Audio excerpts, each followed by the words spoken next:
Assalamualaikum warahmatullahi wabarakatuh.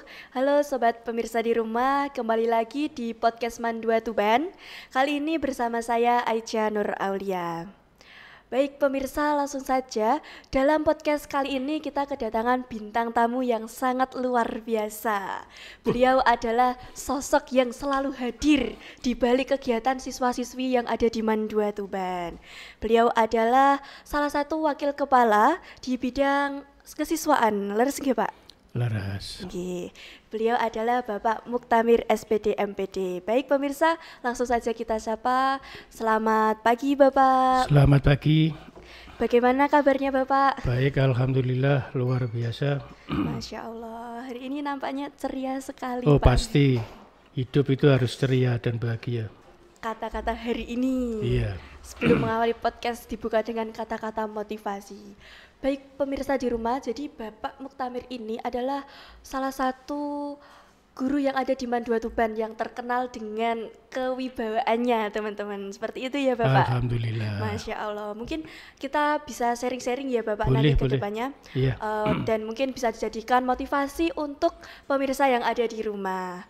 Baik, langsung saja saya ingin tahu Bapak. Iya. Mungkin pengalaman atau perjalanan Pak Amir dari awal sampai sekarang di Mandua Tuban itu Baik, seperti apa? terima kasih. Saya itu aslinya dilahirkan di sini, asli di tempat di Mandua Tuban ini, di desa Punggulrejo atau di Dukuh Beron, Kecamatan Rengel, Kabupaten Tuban. Saya dulu SD itu ada di SDN Punggulrejo sini, SMP ada di SMP Rengel, SMA saya ada di SMA 1 Tuban. Setelah itu alhamdulillah saya diterima di UNER, Masya Allah. tapi jurusan saya itu Fakultas Ekonomi.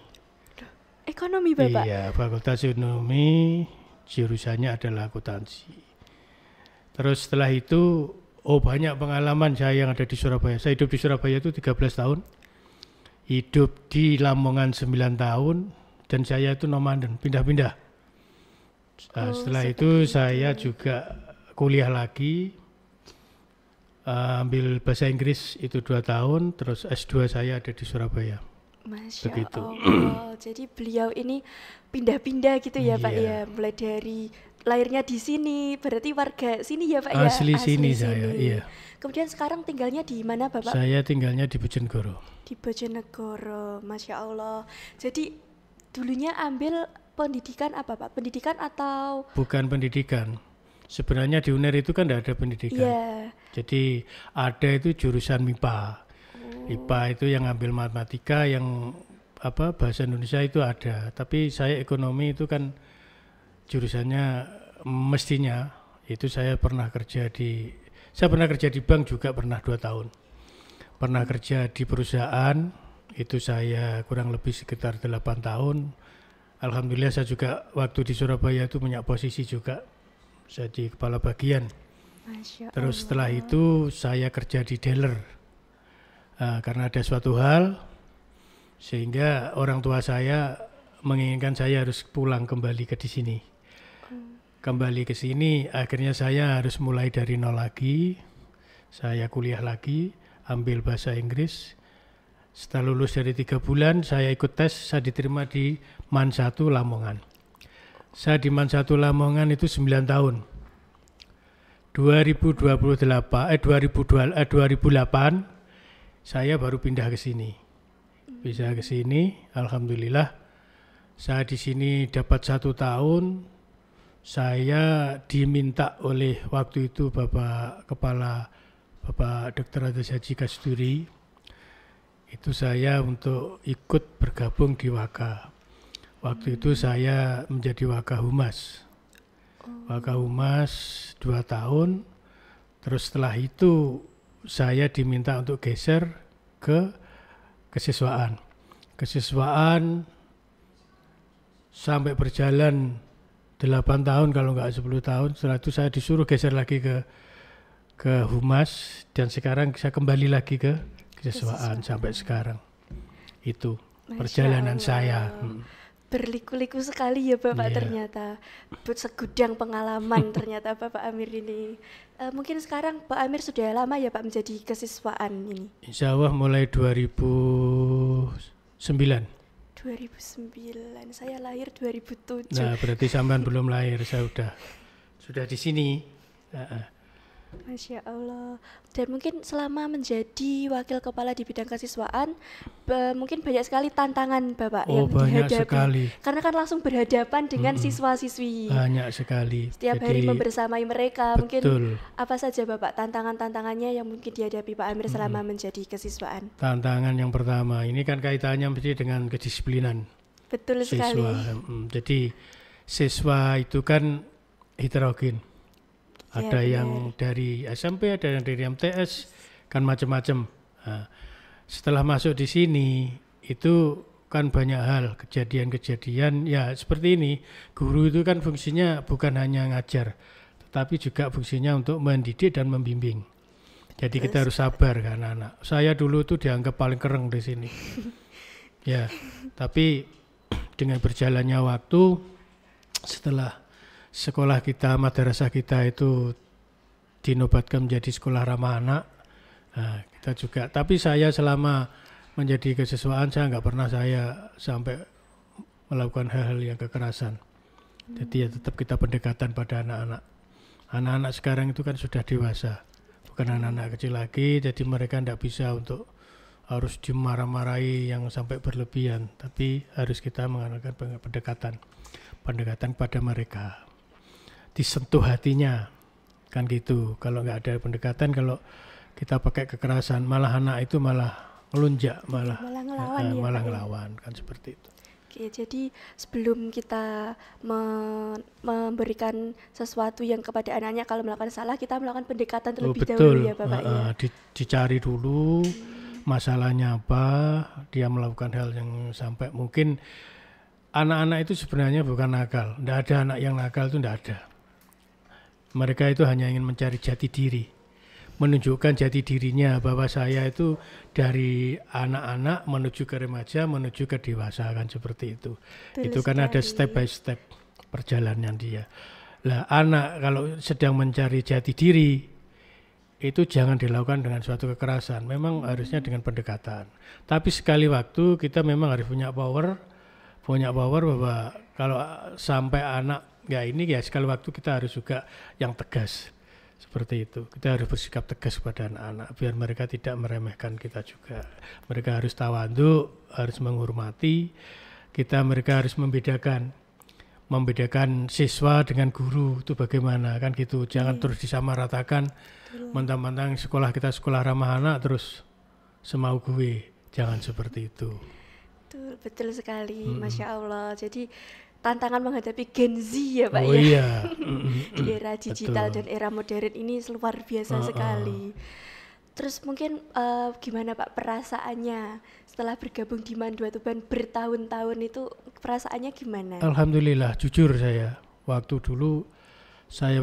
SMA itu kan SMA 1 Tuban saya itu kuliah, saya itu anaknya orang desa, tapi di sini saya bisa diterima SMA 1, bisa diterima di UNER. Itu saya buktikan pada orang tua saya, kepada masyarakat bahwa saya itu walaupun hanya orang desa tapi bisa. Kan seperti itu. Cita-cita saya dulu itu, mohon maaf, awalnya itu nggak jadi guru, terus terang. Terjadi apa? Saya dulu kerja di perusahaan itu lama. Ya saya ingin membuktikan bahwa jurusan saya kan akuntansi juga. Saya pernah kerja di perusahaan itu lama sekali, jadi kepala bagian juga. Punya anak buah itu hampir 60 orang waktu itu. Wah, di Surabaya. Masya Allah. Jadi saya kerja di Surabaya, terus habis itu dipindah di Pasuruan. Jadi dia buka cabang di sana, saya dipindah di sana. Akhirnya dengan berjalannya waktu, ya sudahlah, orang tua menghendaki saya harus kembali ke desa lagi. Nah itu loh pengalaman dari desa ya, dari kota yang awalnya seperti itu kembali ke desa, berarti kan saya harus mulai dari nol. Akhirnya saya harus bangkit bagaimana saya kuliah lagi, ambil bahasa Inggris ini. Setelah lulus 3 bulan alhamdulillah saya diterima di MAN 1 Lamongan. Jadi tugas saya pertama itu di Man 1 Lamongan. Di Man 1. Jauh ya Pak ya berarti? Jauh, Man 1 Lamongan, ya di Lamongan sana. Pak Amir waktu itu tinggalnya di mana? Saya 2 tahun itu PP, tahu bajak PP. Okay. Setelah itu saya kondisi nggak kuat, saya kos. Setelah kos nggak kuat, akhirnya ya cari rumah, cari gubuk kan seperti itu. Masya Allah, jadi seperti itu pemirsa di rumah, pengalaman luar biasa dari seorang Bapak Muktamir yang terkenal berwibawa, terkenal ketegasannya di Man 2 Tuban ini. Dan Bapak Amir ini wakil kepala di bidang kesiswaan, jadi juga menaungi beberapa organisasi nggih Pak? Iya. Dulunya itu Pak Amir pernah ikut organisasi atau enggak? Oh tidak, saya tidak pernah sama sekali karena mohon maaf, yaitu tadi saya dulu kan pengennya kerja di perusahaan yang punya posisi yang kan seperti itu. Jadi saya nggak pernah saya ikut organisasi dimanapun, nggak pernah saya. Masya Allah, luar biasa. Tapi di sini mengurusi banyak organisasi. Betul. Ya Pak ya. Dan mungkin harapannya Pak untuk kami siswa-siswi dan juga mungkin Bapak Ibu guru dan warga Man 2 Tuban ke depannya. Di sini itu kan ada visi dan misi. Betul sekali. Visinya itu kan terwujudnya lulusan yang beriman, bertakwa, kan gitu.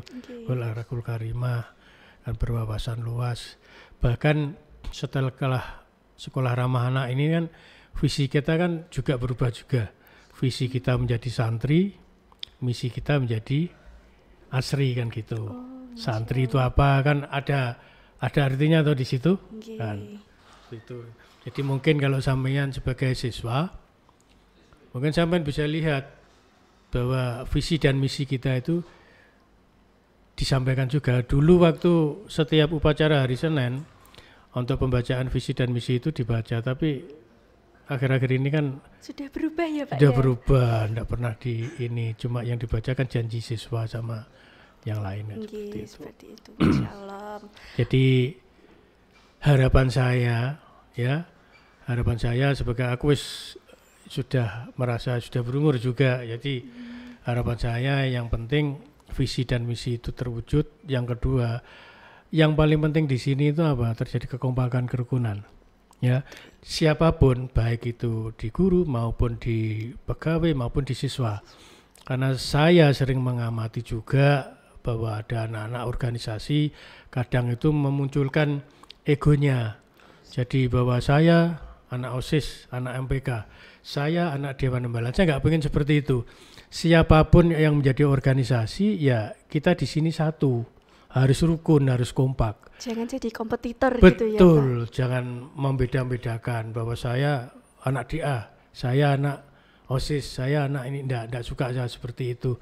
Jadi Bapak Ibu itu enggak pernah mendidik kalian itu seperti itu. Yang jelas menginginkannya kalian itu harus kompak, harus rukun, terus mewujudkan visi dan misi untuk Man 2 Tuban. Karena sekarang ada slogan bahwa madrasah itu harus maju, bermutu dan mendunia. Jadi prestasi-prestasi itu yang harus kita munculkan di sini.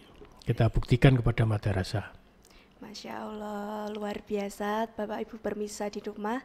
Itulah pembelajaran mungkin yang dapat diambil dari pengalaman Pak Amir seperti itu. Dan itulah tadi harapannya untuk kami sebagai siswa-siswi, kemudian sebagai warga Man 2 Tuban ke depannya. Dan mungkin sudah cukup ya Pak ya obrolan kita. Sampai jumpa di podcast-podcast selanjutnya. Semoga kita bisa ngobrol lagi ya Pak ya. Masya Allah, semoga Pak Amir selalu sehat ke depannya dan selalu dilimpahkan rezekinya. Dan mohon doanya untuk kami siswa-siswi, semoga kami bisa sukses ke depannya dan berprestasi lagi ke depannya seperti itu. Baik pemirsa, terima kasih sudah memperhatikan dan juga mendengarkan obrolan kami yang sudah tidak terasa ya Pak ternyata dari tadi ngobrol. Dan cukup sekian mungkin dari podcast Man 2 Tuban. Selamat menyaksikan dan ditunggu untuk podcast-podcast selanjutnya. Sekali lagi kami ucapkan terima kasih Pak Amir sudah berkenan hadir. Dan saya sebagai host Aicha Nur Aulia mohon undur diri nggih Pak. Kita tutup podcast pada siang hari ini. Wassalamualaikum warahmatullahi wabarakatuh.